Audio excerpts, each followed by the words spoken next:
The movie opens with a hospital scene where we see a doctor and a nurse. The nurse's name is Anna, and the doctor asks her about a patient who had been bitten on the hand by someone. Anna goes to the reception to find out about that patient, where she learns that he has now been admitted to the ICU. Anna is quite shocked by the fact that a single bite landed someone in the ICU. Her shift had ended, so she leaves the hospital and heads home. Sitting in her car, she turns on the radio, where some important news is playing, but she ignores it and switches to a song instead. Arriving home, Anna finds her husband lying in bed watching TV, and while the two of them are talking, an emergency news bulletin starts playing on the television. But neither of them pays any attention to it. The next morning, their room door opens on its own. Anna's husband gets up to check. He sees a little girl from the neighborhood standing there, injured, and as she steps a little closer, he notices that her condition is quite bad. He immediately rushes toward her and tells Anna to call an ambulance. But just then, the girl lunges at him and bites into his neck, tearing the flesh away from the skin. Anna quickly shoves the girl away and throws her outside, but the girl gets right back up and starts charging toward her again. Anna slams the door shut and sees that her husband has lost a massive amount of blood. She desperately tries to stop the bleeding, does everything she can, but nothing works, and she dials the emergency number. But all the lines are busy. She tries again and again, still busy. Then suddenly, Anna's husband stands up like a completely normal person, as if nothing had happened at all. The moment Anna calls out his name, he attacks her. He is now incredibly fast, incredibly dangerous. Even the color of his eyes has changed. Anna somehow manages to get away from him and locks herself in the bathroom. She tries to open the bathroom window, but it won't budge. Then the sounds from outside stop completely, and everything goes quiet. Anna assumes her husband has left, so she walks toward the door and calls out to him. And that's exactly the wrong move. He starts smashing through the door, forcing his way in. Anna tries the window again, and this time it opens. She quickly tries to climb out, but he grabs hold of her. Anna hits him back and jumps out the window, saving her own life. Outside, she asks a neighbor for help, but instead of helping her, he points a gun right at her. But just as he starts moving toward Anna, an ambulance comes out of nowhere and takes him out completely. Anna takes in the state of her town. It's horrifying. People are running around in all directions like madmen. Fires are burning everywhere. And this isn't just her neighborhood. The entire city has been swallowed up by this chaos. Just then, her husband suddenly appears outside, and Anna immediately jumps into her car and locks it from the inside. But even that doesn't stop him.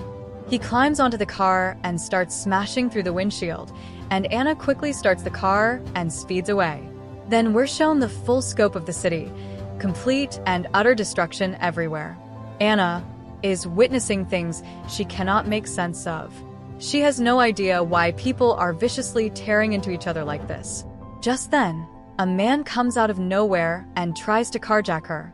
Anna slams the accelerator, and the car goes off the main road and crashes right into a tree, knocking her unconscious. When Anna comes to, she gets out of the car. A police officer named Kenneth immediately points his gun at her and tells her to say something, because zombies can't speak, and that's how he's checking if she's human. Anna says, "Please," and that one word is enough to prove she's still human. Once Kenneth is convinced, he moves forward, and Anna follows right behind him. Obviously, she'd be safer with a police officer. They haven't gone far when someone opens fire on them. There are 3 people, a guy named Michael, another named Andrew, and Andrew's wife. Andrew explains that they mistook them for zombies and fired. Kenneth then moves to continue on because he needs to get to a place called Fort Pastor. His brother is there, but the group tries to talk him out of it. They explain that they tried to get there themselves, and in that attempt, they went from 8 people down to 3. They tell him they're heading to the mall instead. Kenneth and Anna decide to join them. The entire mall is locked, so they start breaking the lock on the back door. In the meantime, some zombies spot them and start charging. Kenneth and Andrew try to cover for the group, but the door still won't open. Kenneth shoots the lock and breaks it, and they all rush inside and slam the door shut. Once inside, they sweep the entire floor. Michael hears a voice coming from a storeroom. And when he opens the door, he finds a security guard who has already turned into a zombie and is feeding on someone. The moment the zombie guard spots Michael, it attacks him. The commotion is heard by everyone else. At the same time, a zombie grabs Andrew's wife from behind. Kenneth tries to save her, but gets injured in the process. Inside, Michael somehow kills the zombie and saves himself, while Anna fires a shotgun at the zombie on Kenneth's end. The shot grazes his head, and the zombie starts writhing in agony. They seize the moment and all rush toward the elevator, making it to the upper floor. But up there, 3 more security guards have already claimed that floor as their territory, and they order the group back down to the lower level. But the lower level isn't safe. There's no way they're going back. Eventually, the guards agree to let them stay, but not as allies, as prisoners. They even take their guns away.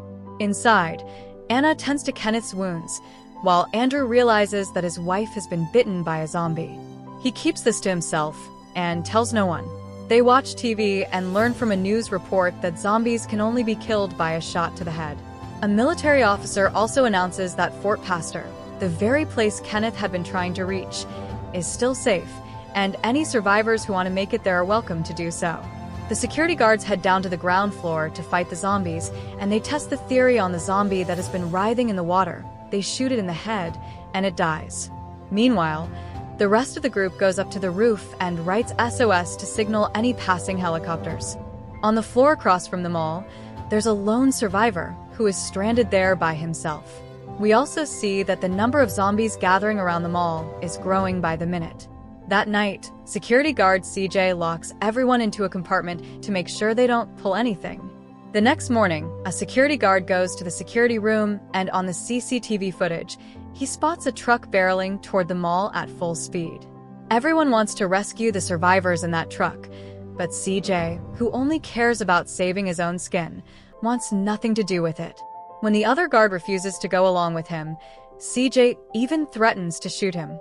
In the middle of this argument, the group seizes their chance, grabs the guards' weapons, and now it's the guards who are the prisoners. They signal the truck to come around to the back door. The driver reverses and parks the truck right up against the door. Michael and Andre go outside to help, and a couple already on top of the truck have gotten themselves to safety. But they say there are 6 more people inside the truck.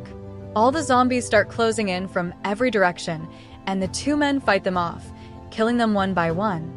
But the zombies are overwhelming in number. They quickly sprint back inside and lock the door. All the survivors from the truck, 8 people in total, are saved. Now that they have the truck, Kenneth decides to make for Fort Pastor. One of the survivors stops him, telling him Fort Pastor has been completely destroyed. No one survived. Kenneth doesn't believe it and starts to leave anyway until Michael stops him, telling him they need him here. Kenneth, visibly shaken, goes up to the roof. Up there, the survivor from the building across signals him, wanting information. Kenneth tells him that Fort Pastor is gone, no help is coming. Meanwhile, back inside, Anna examines one of the female survivors. The woman doesn't have a fever, but Anna can't figure out what kind of infection she has. Her condition is deteriorating rapidly, and she has a bite wound. Anna checks a male survivor as well. He too has been bitten. And then, without warning, the woman's condition crashes and she dies. Before they can even process what's happened, she gets back up, she is turned. She lunges at Anna, but Anna drives a metal rod straight through her eye and puts her down. The group gathers and Anna explains that this is a zombie virus that spreads through bites. She tells them that the male survivor is infected too and will become a zombie. This hits Andre hard because his wife has also been bitten, and he quietly slips away to her side. Michael declares that they need to kill the male survivor before he becomes a threat to all of them, and he picks up a gun and heads toward him. Anna runs ahead and warns the man, though he takes it as a joke. Michael arrives and tells him bluntly he's a danger to everyone, and he is to die because he's infected. The man, hearing this, accepts it and is ready to go. Andre goes to his wife and tells her nothing about any of this. Instead, he says her wound is getting better. Nicole says her goodbyes to her father. Kenneth is keeping a close watch, waiting for the moment he turns, and the second Nicole's father becomes a zombie, Kenneth shoots him. After all of this, the group settles into a strange kind of routine, making the best of things, because the mall has everything they could ever need. Andre keeps everyone away from his wife. Kenneth and the survivor across the way continue exchanging messages via board notes. Everyone seems to be enjoying themselves, finding comfort in the quiet. But with time, the number of zombies outside the mall keeps growing. One evening, they're all sitting down for dinner when the power cuts out and everything goes dark. Kenneth, Michael, CJ, and another security guard head down to the basement to get the generator running. They hear strange sounds down there, a sense that something else is present. Then suddenly a dog appears in front of them, and everyone relaxes for a moment. But then out of nowhere, a zombie grabs the security guard and bites him. His screaming draws more zombies in, and they run for their lives. They can't save the guard. The zombies swarm him completely. The others barricade themselves behind a gate and start shooting the zombies. But their ammunition is running out. Michael douses the zombies in petrol and sets them on fire, and they burn. Their lives are saved for now. Andre's wife is close to giving birth. He has her tied down on all sides. Her final breaths are fading, and she dies right in front of him. And then, just like that, she comes back, now a zombie. But because she is technically still alive, she delivers the baby. Andre clamps her mouth shut so no one hears the noise and comes in. Then a female survivor walks into the room. She sees Andre's wife and pulls out her pistol. Andre tells her that's his wife, to stay away from his family. But the woman shoots her anyway. In retaliation, Andre shoots the woman. As she's dying, she fires back at Andre, and he falls too. Hearing the gunshots, everyone rushes in and finds them all dead. But the baby is still alive. Anna removes the cloth from its face, and it's a zombie. Infected from birth. Anna kills it too.